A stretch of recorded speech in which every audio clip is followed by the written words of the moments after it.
Boys and girls, Guardians of the Galaxy Volume 3 is, and I will say confidently, is the best thing we've had since No Way Home.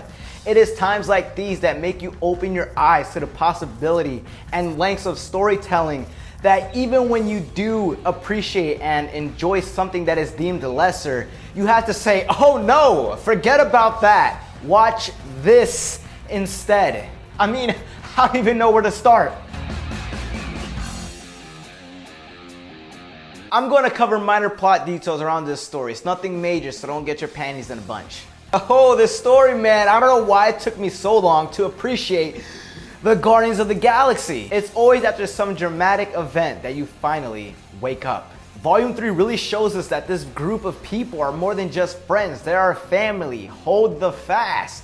It begins, of course, with Rocket, whomst the trailers have been hinting at has a deep involvement with the story.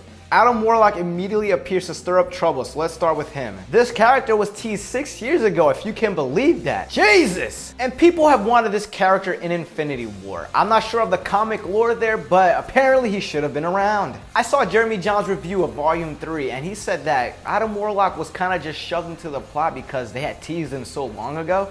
And I kind of have to agree, but not entirely. But the way he was used made total sense. However way you feel about his inclusion to the story, his appearance is not diminished. And I love that he's one of those Superman-esque characters that can't get knocked down.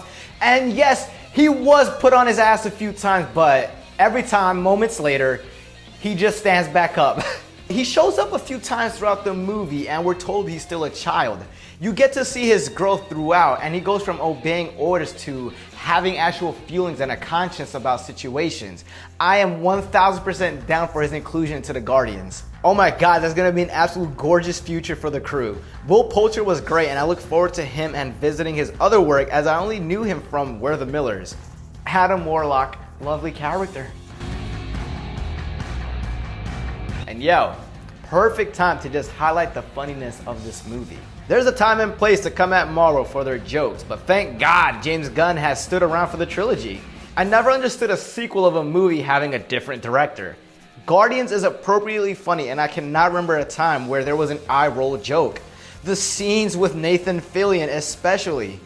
I snorted laughing as they made jokes about having a slow member as part of their team. And I even had to stifle my noise after a bit because I didn't want to be that one dude just making noise. I was absolutely gushing. I fell in love with that red girl, Ura. I forgot her name, but she was awesome. And so was that yellow woman that snitched on them and found them throughout the cameras, who ended up getting shot and finally had a reaction like everybody else would. While we're talking about the infiltration sequence here to retrieve Rocket's data, I think it's a perfect time to segue into the feel of the movie.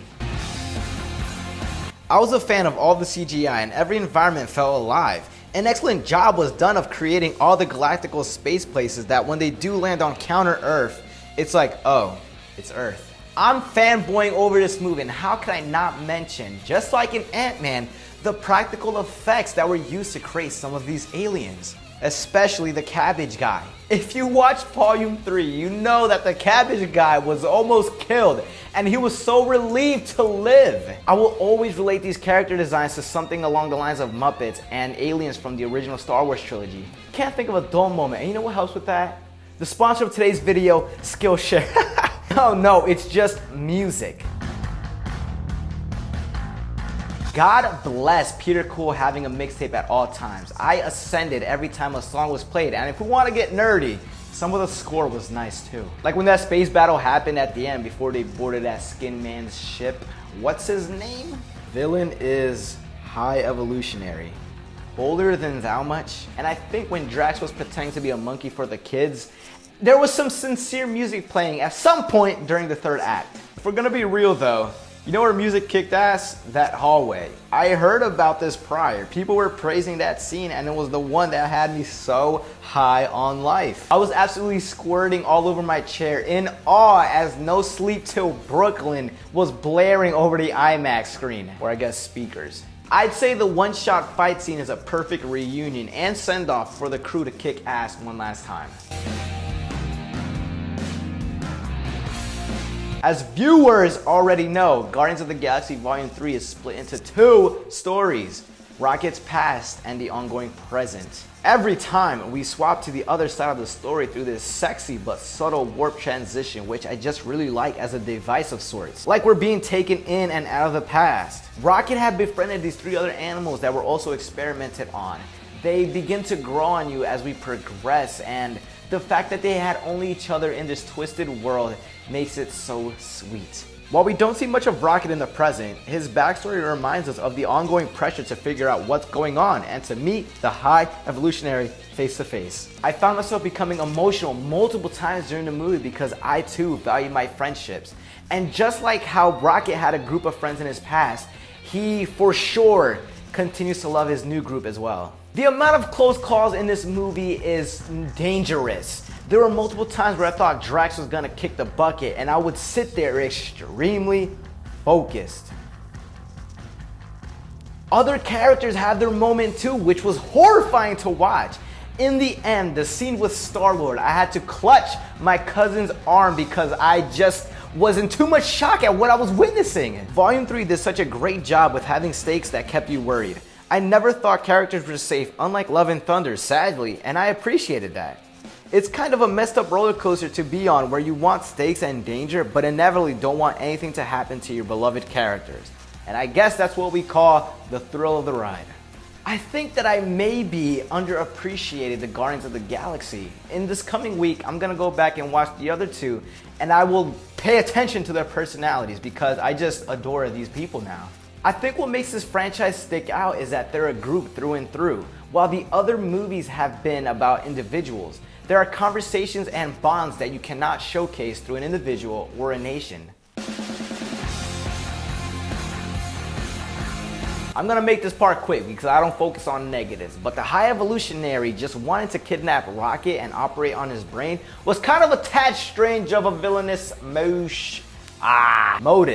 I'm glad he was not one to mess with at some points as he displayed his power, which, may I say, was pretty cool. Like, no, you cannot stop him at first. He is pretty strong, but he's not invincible. That's the balance. He is menacing though, and not someone you want to find yourself around. Great performance, I don't have many complaints. It's just the motive that I'll pick at. Really, that's your motive? All this destruction's for that? Up to a point where his crew even turns on him for his obsession. I said Wakanda Forever was the best thing we've had since No Way Home, but Volume 3 just topples over that. The emotions I felt in this run was just over the top. I am hands down watching this one again, as I do with most Marvel movies, because it filled me with so much life. Adam Warlock was a very much welcome tease, and everybody appropriately finds their own way to proceed in life without anything drastic happening. The first post-credit scene was absolutely awesome. While the second one wasn't anything too crazy, what they revealed after the scene just caught me by surprise. I really was not expecting that. I thought we had seen the last of that character. I also just want to point out very quickly that Bradley Cooper and Vin Diesel are in the MCU. We don't really see their faces too often, so that's just really cool. And so is Sylvester Stallone. Take a moment and soak that in.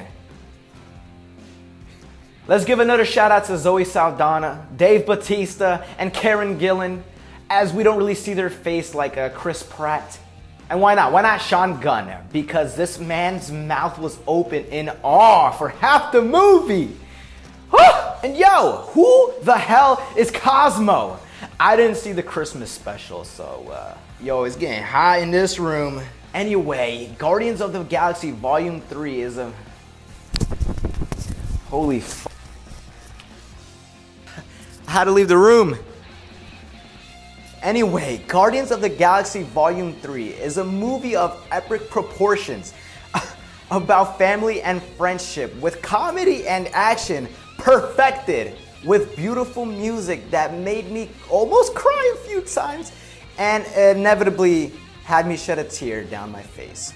Love what you like, my friends. Go live a little and talk to the people in your life.